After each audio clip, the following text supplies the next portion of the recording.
What's going on, everybody? It's Frito here for your Overwatch, and today I'm going to be doing a follow-up to the news video that Weagle did yesterday, which you should go back and watch if you haven't already, but the context of the situation is that it seems like Blizzard is moving forward with defining what is a bannable offense. What is teamwork, what is actually working with your team, and what is unwanted behavior. Yesterday, we reported that one-trick players have been getting banned, and the key takeaway for me in the first response we got was, quote, "If that means you are picking up a particular character, completely ignoring the rest of the team composition and the requests from people that they cannot accommodate your playstyle, that means the reports are justified." And this is going to be echoed in the most recent response from Josh Engen, where he says, to be clear, specializing in certain heroes or playing off meta heroes is not bad behavior on its own. In fact, we actively encourage people to be clever with their team comps and work with their teammates to counter the enemy comp.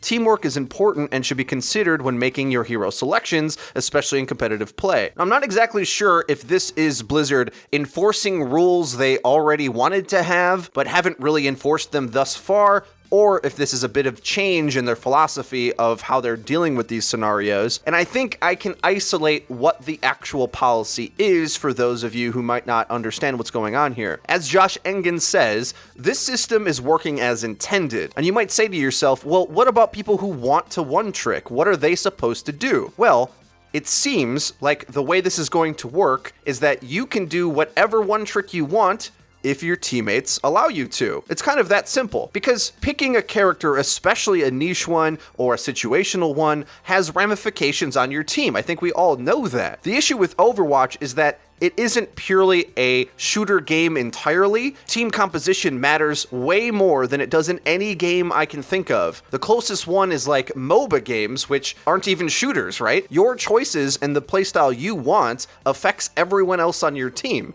So it isn't purely an individual choice. Whenever you pick any hero, you're making a choice for the entire team. So if we go back to the response given originally, Arca Zenosai, if I'm saying that right, said, as a suggestion, if you wish to always play a particular character, I would advise to communicate this to your teammates or even form a team. Remembering this is a cooperative game, which means that you might have to make some concessions for your team in order to have a better chance of winning. Combining with these two posts makes me think that this is the rules now. At least I hope so, to be honest. Reading things like this makes me want to do backflips. Not because I don't want people to play the heroes they want, but because it's finally acknowledging probably the biggest cultural issue that's plaguing Overwatch ranked play, and that's the uncooperative nature of it most times. Now, I know based upon the responses that we've got on Twitter and things I've seen in comment sections that there's some slippery slope arguments that come up from this, and people get worried that means that they can never play off-meta heroes. Because if the majority consensus at whatever rank or whatever region you play at believe that certain things just shouldn't be picked, then you can never do it. But I think there's a big difference between living in that world and living in the world where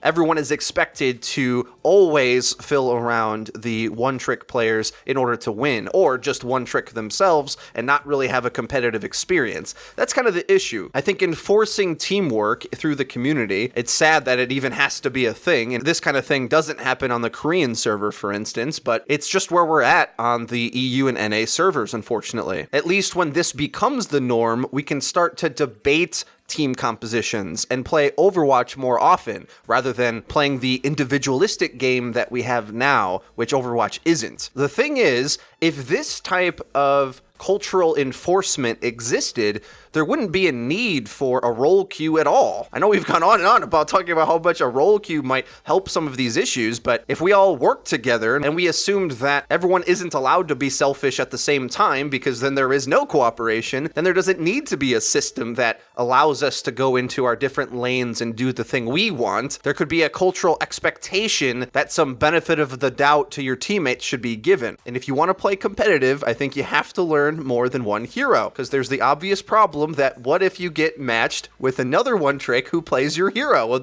by default, one of you can't play that hero, right? So it's not really an option to only play one hero. It's not a thing that can work in a team-based game, unless your team allow it, and that's the key point.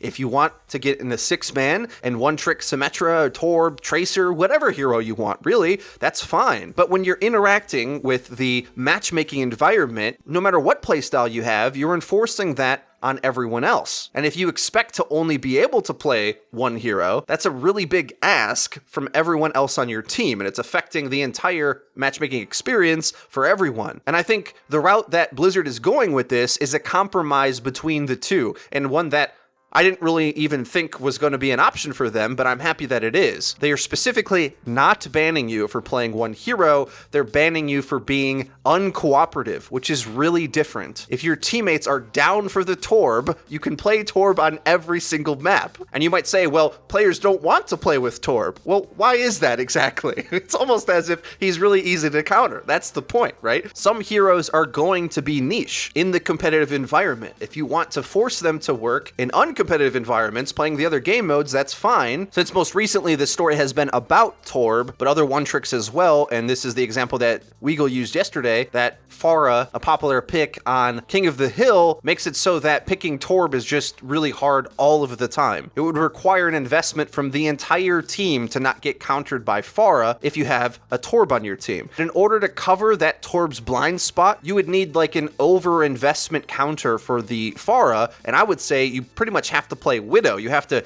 use the turret to hopefully not get dove and somehow hit a range shot on the Pharah when that's not optimal by any means, and it probably means that you personally, the Widow player, are going to have bad stats compared to other Widowmaker players, and it's just like a real frustrating thing. Let me know what you think in the comment section down below. Is this a good direction that Blizzard is moving? Do you like the compromise between enforcing the teamwork aspect of the game rather than hero selection as an idea? Like, that's not the issue, it's the teamwork component. If you enjoyed the video and you found it useful, please leave a like. It really does help us out and lets us know that you're enjoying the content. If you haven't already, please subscribe because we upload each and every day, so you're going to want to hit the bell icon so that you get notified when our videos go live. Link to the description is our Twitter, where we tweet out news updates and dank memes. That's been it for me. I've been Frito for your Overwatch. I'll see you guys next time.